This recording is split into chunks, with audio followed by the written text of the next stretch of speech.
much story behind the music, is there? Oh, you don't know the half of it. I still feel like a very ordinary person. Songwriting is good therapy. I write songs. I wrote this song and No, don't edit this part I don't out. know any of you and I'm We were telling just you. these kids in a Let's garage. start at the beginning now. Welcome to Storytellers. Welcome to Storytellers. Welcome to Storytellers. Thank you very much.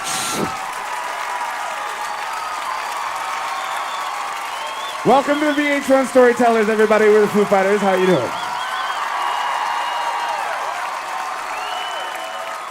Just so you know, they told me I'm allowed to like talk and tell stories and stuff. So I hope everyone took a big piss before we got in here. Because anyone who's ever seen the band, anyone ever seen our band before? Couple. You know that the microphone is my friend. And when we got asked to do this, someone at VH1 said, "Is Dave aware that he's gonna have to, like talk and tell stories?" And everybody that worked with us just went, ha, ha, ha. Yes, he is. We've been a band for 15 years now, I think. Actually, it's almost the 15th anniversary, because it was just after Halloween in 1994 that we got together and jammed for the first time. And I remember that because that was probably one of the worst hangovers I've ever had in my life. Not only because of the party, but that year I was dressed as Darth Vader, which was a childhood fantasy of mine. When I was young, I wanted to be Darth Vader so bad, but the mask was $60, and I was like, "Mom, please." She's like, "I can't, that's too much." So finally I got the mask at 26 years old or whatever. And that night at the party, I remember being so stoked, like, "I'm Darth Vader, and you're jealous." And I had the mask on. It was two pieces. There was the face thing, and then the helmet deal. And then I get to the keg party, and I'm like, "Wait a minute, this is a keg party." So every time I had a drink, I'd like take off the helmet and take off the mask and take a sip and chug it and then put the thing back on. But there was an elastic band, and so by the end of the night, I was just going, and like hitting myself with the... That's not what we're here to talk about. I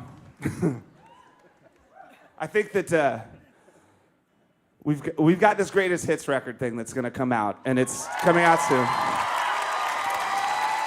And it's a trip to listen to for me because, this is like these songs. They're like my life, and these guys are like my family. In the last 15 years, it's like I listened to the sequence of all those songs together, and you kind of wonder where all the time went, and it's been such a blur. And this song, this is where it all started. This song is off of the first record, which honestly was just this demo tape that I did sort of for fun. I didn't think it was going to be a band. I didn't think I was going to be here 15 years later talking to people about our career. But the first record was this demo tape that I did down the street from my house because I had nothing better to do. So I booked 5 days at this guy named Robert Lang, had a studio that he built underground. It was in my neighborhood. And 5 days, that was like an eternity for me. And that was like, I'm gonna make the White Album, this is killer, And I recorded all this stuff by myself just for a goof. And I called it Foo Fighters because I didn't want people to know it was me. I wanted them to think it was a group of people, like the Ramones, or the, whatever, Pixies or... So I thought, Foo Fighters, that's cool. People will think that's a band. And then I went to this cassette duplication place and I made 100 of them and just started giving them out to friends. And this is what happened. Visiting is pretty, visiting is good. Seems that all they ever wanted was a brother. This could be a secret, we could keep it good. Even all we ever wanted had the problem. This is a call to all my past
Fingernails are pretty, fingernails are good.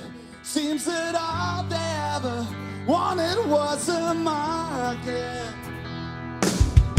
Fingernails are pretty, they can say they ever fall to ground. Call it magic marker. This is the code for my best resignation. This is the code, whoa. This is the code for my resignation. All right.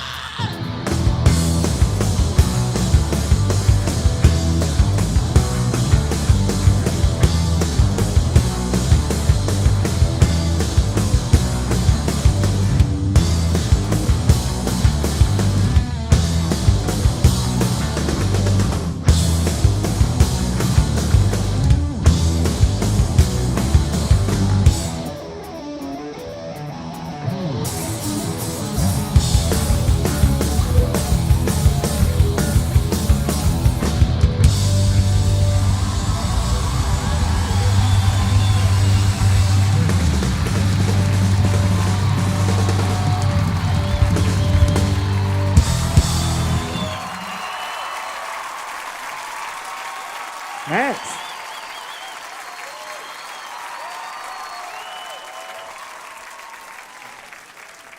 That was a funny time, actually, because so then we were a band. And we got a van, you know? And we're like, okay, let's tour. But it was a fun time for us, and it was it was only a matter of time before we had to make a video, right? Which was something we were kind of initially opposed to doing. Just like, that corporate and VH1 shit.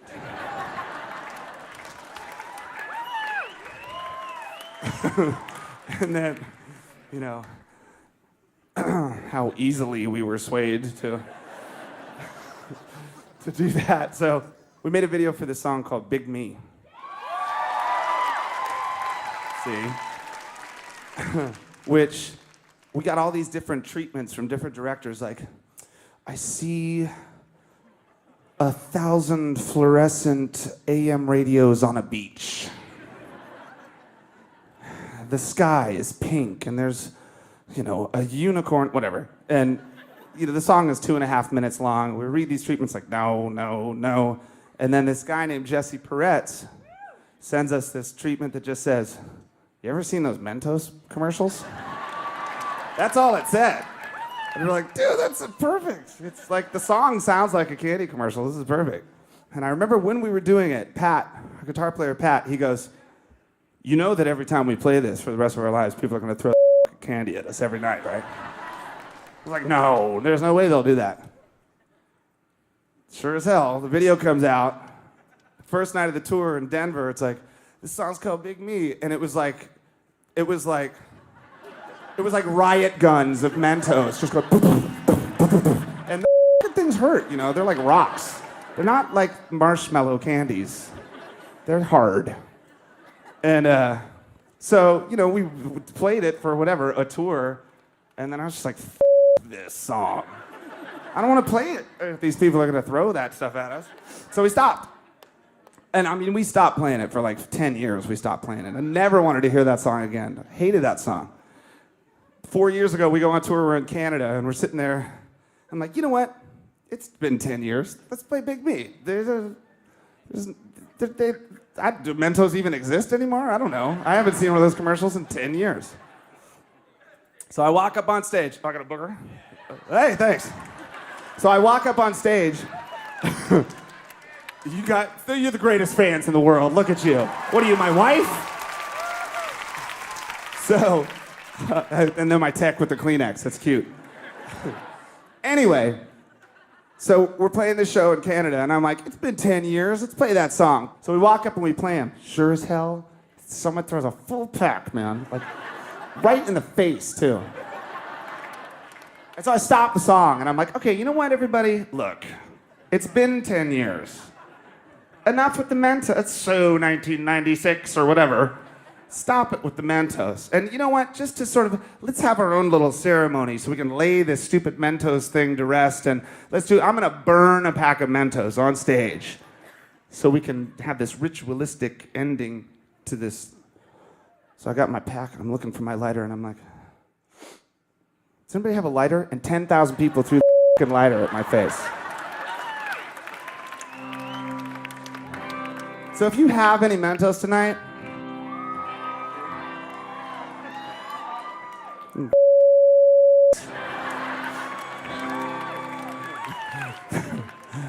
this song's called Big Me.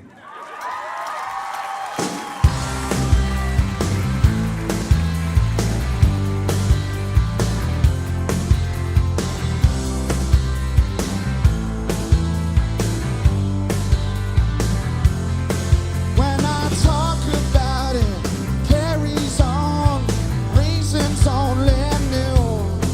When I talk about it, carries on, treason's all run new. Big me to talk about it, I could stand to prove. If we can get around it, I know that it's true. Well, I talked about it, put it on, never was it true. But it's you I fell into. When I talk about it, carries on, reasons only new. When I talk about it, carries on, treason's all run new. Big me to talk about it, I could stand to prove. If we can get around it, I know that it's true. Well, I talked about it, put it on, never was it true. But it's you I fell into. Well, I talked about it, put it on, never was it true. But it's you I fell into. I fell into. I fell into.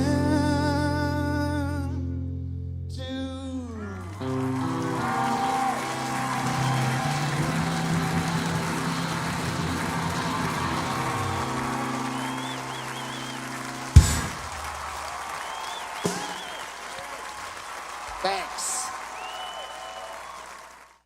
When you're 22 or 25 or 28 years old, it's easy to feel like, well, this isn't real life, you know? This is too awesome. There's no way this is reality. This is great.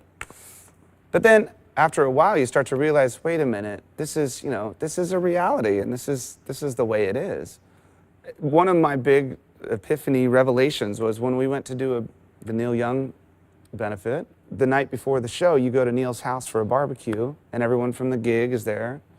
And it's Neil's family. It's he and his wife and his kids, and it's a barbecue, And you look at this guy who's like, he's just, to me, he just represents integrity and inspired countless musicians like me. He's just a badass, And you look and you're like, oh, wait a minute, you can do both. For the longest time, I really honestly felt like, well, this isn't real. This is I gotta go be a dad and mow the lawn or something, And then you realize like, oh wait, now I do both. So. You mow the lawn? No. He's got a lawn. Yeah. Doesn't mow it. There's a new song. It's called Wheels. It sounds like this. Check it out.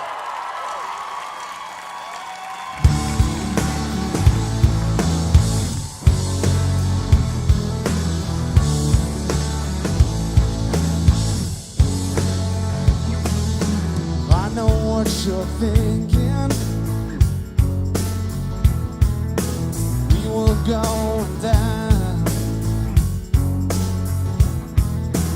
I could feel us sinking. Then I came around, and everyone I before flashed before my eyes, and nothing mattered anymore. I looked into the sky. Well, you wanted something better, man. Wish for something new. Well, you wanted something beautiful. Wish for something true. Been looking for a reason, man. Something to lose. When the wheels come down. When the wheels touch ground. When you feel like it's all over, there's another round for you. When the wheels come down.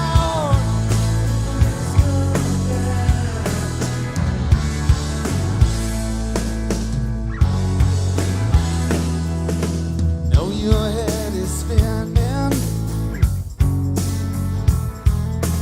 Broken hearts will mend. This is our beginning, coming to an end. Well, you wanted something better, man. Wish for something new. Well, you wanted something beautiful. Wish for something true. Been looking for a reason, man. Something to lose. When the wheels come down. When the wheels touch ground. When it feels like it's all over, there's another round for you. When the wheels come down.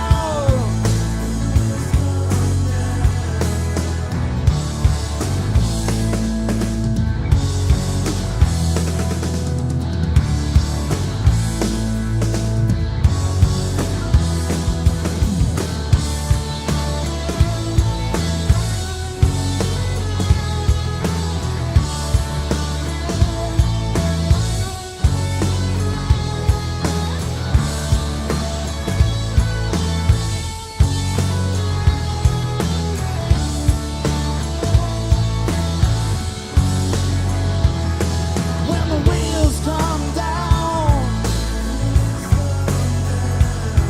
When the wheels touch ground. When you feel like it's all over, there's another round for you. When the wheels come down. When the wheels come down. When the wheels touch ground. When you feel like it's all over, there's another round for you. When the wheels come down.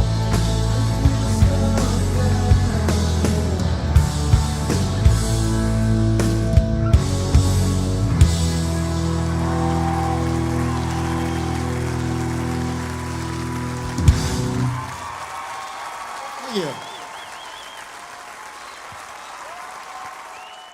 After your children were born, did it influence you to make a different type of music? Well, I don't know about a different type of music. We all have kids now. And I think that when you have a kid, it just changes everything about everything. You know, the way the person that you are and the way that you experience life and the way that you write lyrics or the way that you process emotion or, you know, it's just a different ballgame now. So it's inevitable that it makes its way into your songwriting because that's supposed to be, you know, a direct, you know, outlet or expression of the way you really feel. To me, everything that we do, every lyric I've ever written, it means something to me, and it's personal. No matter how stupid it is, it means something. So I have 2 daughters now, and when I first became a father, thank you very much. When I first became a father, it absolutely changed everything about the way I would write lyrics because, you know, years ago I might have thought like, no, I don't want to say that. It's too mushy, or I don't know. But now, when I write a love song or something, I know what love means now that I'm a dad and I'm a father. So it's kind of like I can really write about it now, I suppose.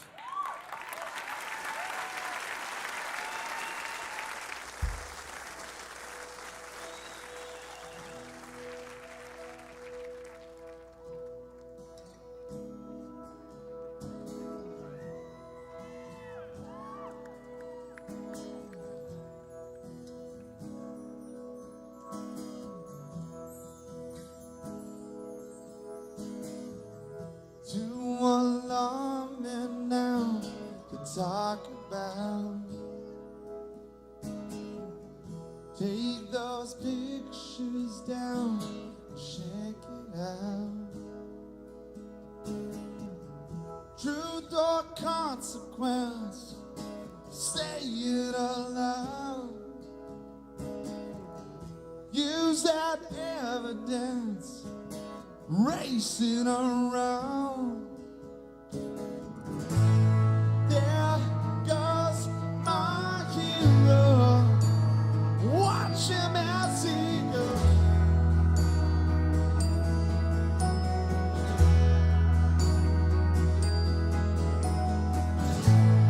There goes my hero, he's ordinary.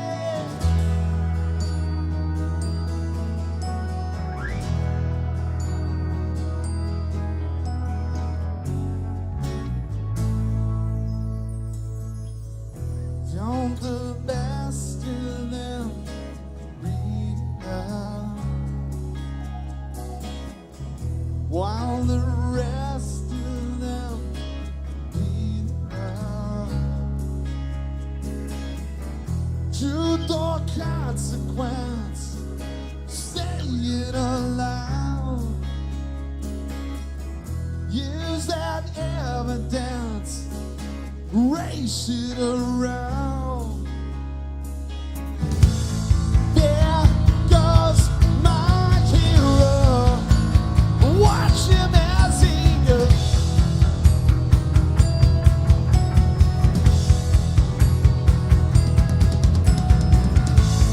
There goes my hero, he's ordinary.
guys look like a little choir. Isn't that cute? Well, that song, My Hero, was actually one of the first. We started playing that song on one of the first tours, because when we first started playing, we only had the 12 songs that were on the first record, and we sort of used those as an excuse to be a band. But the first rehearsals that we had, we started writing more stuff, and so songs like Enough Space and My Hero and some of the others came really early, and we were doing that song, My Hero, and I remember I was watching some new wave movie. I can't remember what it was, some 80s movie. And for whatever reason, whenever I hear the melody of that song, My Hero, it reminds me of like Valley Girl or something. I don't know why. But that was one of those songs that was scribbled in like 2 seconds just to have something to sing. And after writing that and sticking with the lyric, you look back on it years later and you think, wow, man, maybe I was actually talking about something specific without really knowing it. And I've had a lot of people in my life that I've considered heroes that none of you people know, you know? Just people, my friend Pete Stahl or Chip Donaldson, people in my life that I really looked up to as heroes that, you know, they weren't in KISS. They were just people. And I think that's probably what I was talking about in that song.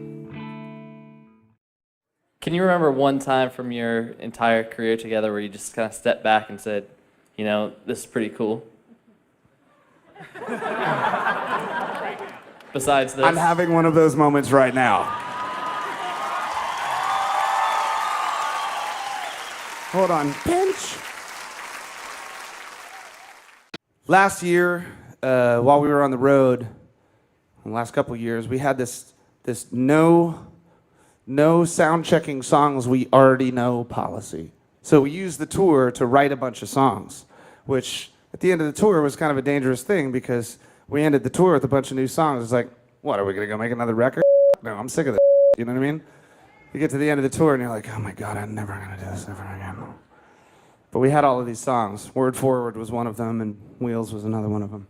But my best friend Jimmy passed away last year. He's a guy that I've known since I was like 6 years old, and we shared everything together. Discovered music together. Discovered punk rock and underground metal, and we were brothers, you know. And when he passed away, it was it had such a profound impact on me that I realized, like, wow, that part of my life is over, you know? And now there's only one way to go. It's like, you just have to move on. And to me, this song is about exactly that. It's about moving on after, you know, your best friend passes away and you realize, okay, just gotta go forward. This song's called Word Forward.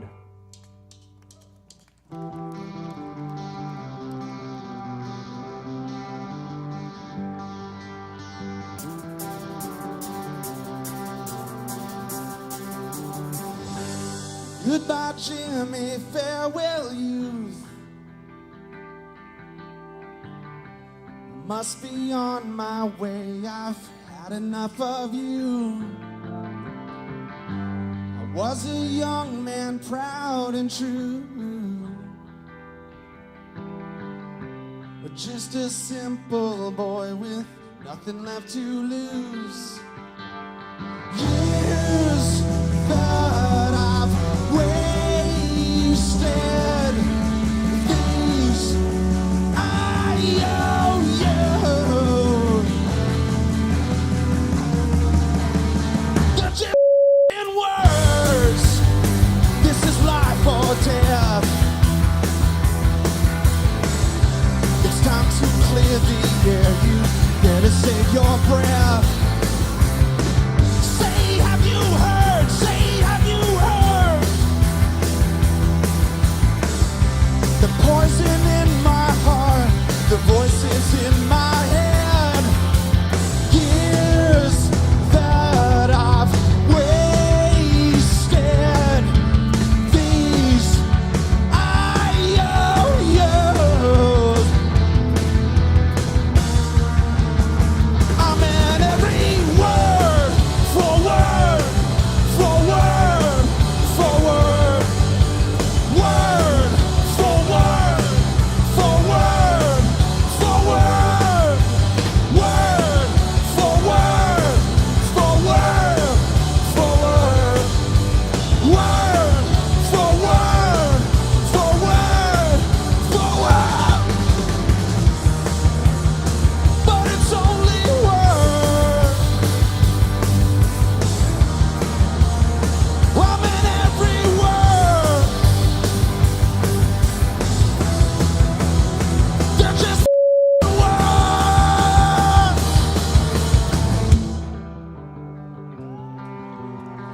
I think I was in 7th grade.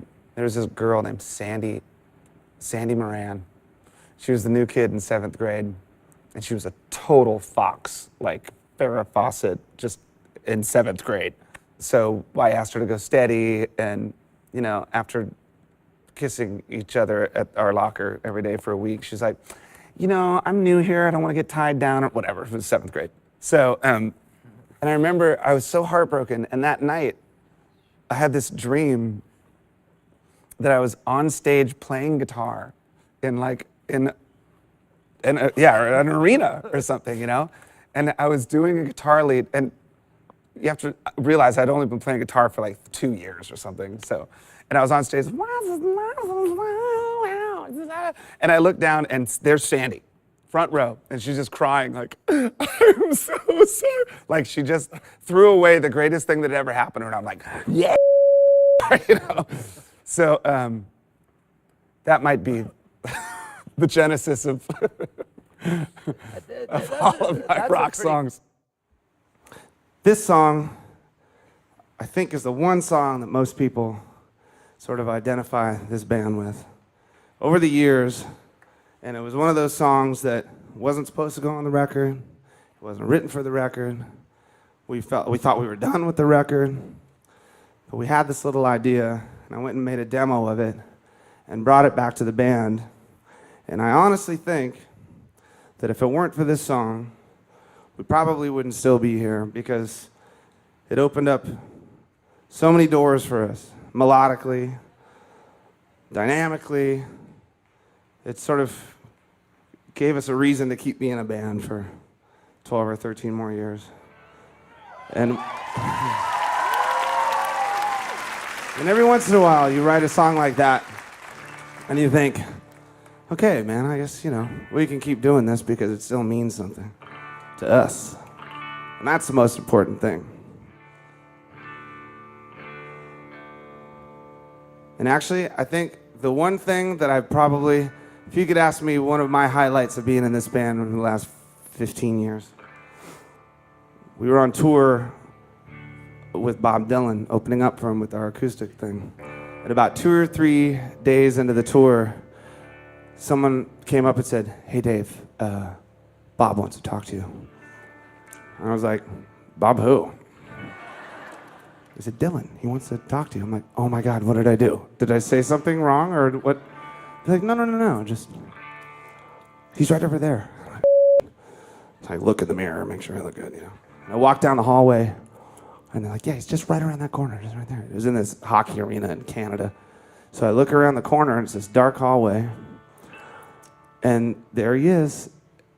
I just see his silhouette, and he's standing against a wall, and he's got on a black leather jacket, black hoodie, black leather pants, and black leather boots. And he's standing there in the dark. I was like, oh, this is good. And so I walked up and I said, hey, man. And he said, hey, how's it going? Thanks for being on the tour. He was a really nice guy. And we were talking and talked about his book and stuff. And then he said, man, what's that song that you guys got? It says, only thing I ever ask of you is not to promise, not to stop when I say when. And I said, oh yeah, that song Everlong. He goes, man, you gotta show that to me. I want to start doing that song. I just thought, you know what? I'm done. So this one's for Bob, and thank you very much for coming out tonight, you guys.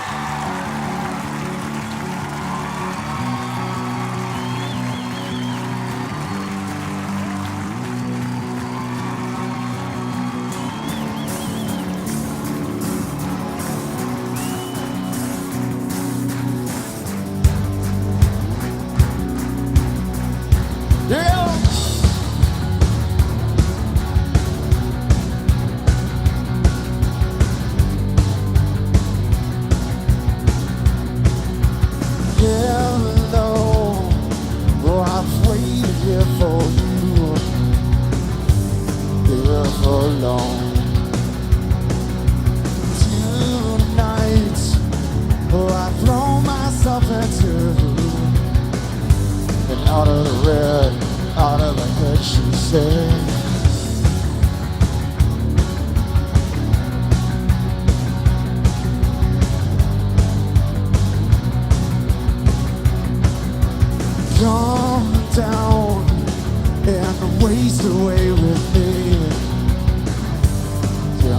always did. Slow how you wanted it to be. I'm over my head, out of the head.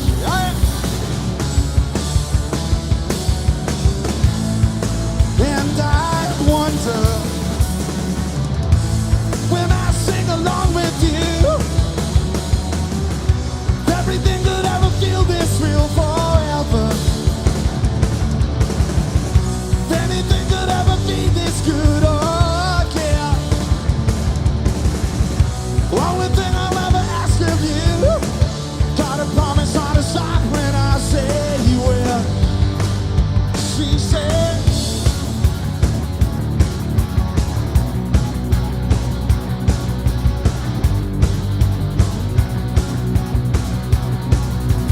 breathe out so I can breathe you in and hold you in now. Oh, I know you've always been out of your head, out of my head. I am. And I wonder when I sing along with you, everything could ever be this real forever. If anything could ever be this good again.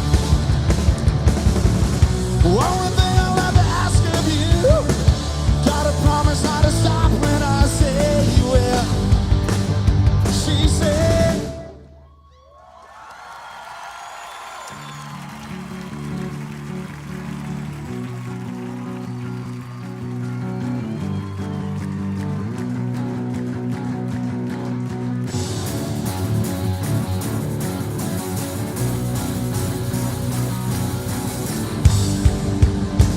oh yeah, wow.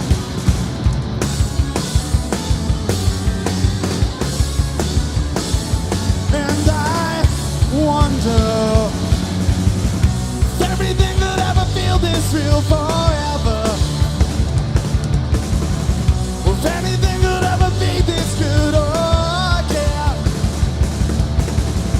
Only thing I'll ever ask of you, gotta promise not to stop when I say you will.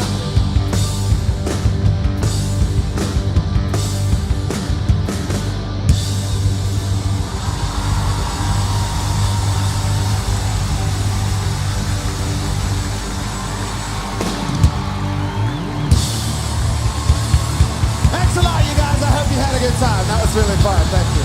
We'll see you next time.